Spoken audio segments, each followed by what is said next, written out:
Senador nanawagan ho sa mga kamag-anak ng OFW sa Israel at Iran na kumbinsihin na ang kanilang mga kapamilyang umuwi na lamang dito sa Pilipinas. Brigada Ann Cortez, i-brigada mo! Brigada! Live report!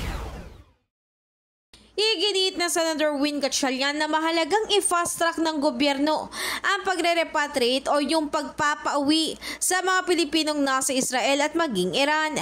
Maalala nga nagsimula ang alitan ng dalawa nang maglunsad ang Israel ng kanilang operasyon na siyang tumatarget sa nuclear at military facilities ng Iran. Ngunit upang mapauwi pa ang ibang Pilipinong nandoon, hindi kahit na nga ni Gatchalian ang mga kamag-anak ng mga ito sa Pilipinas na kumbinsin ang kanilang mga mahal sa buhay na makipagtulungan sa agarang pagpapabalik sa kanila.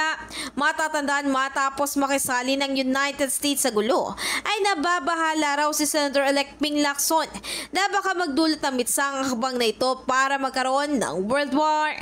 In the heart of changing lives, ako si Brigada Ann Cortez ng 105.1 Brigada News FM Manila, the Music News Authority. Kada balita. Ang bahaging ito ay hatid sa atin ng Yummy-Vit ES3 Syrup. Simulang tuparin ang pangarap ng iyong anak. And starting now,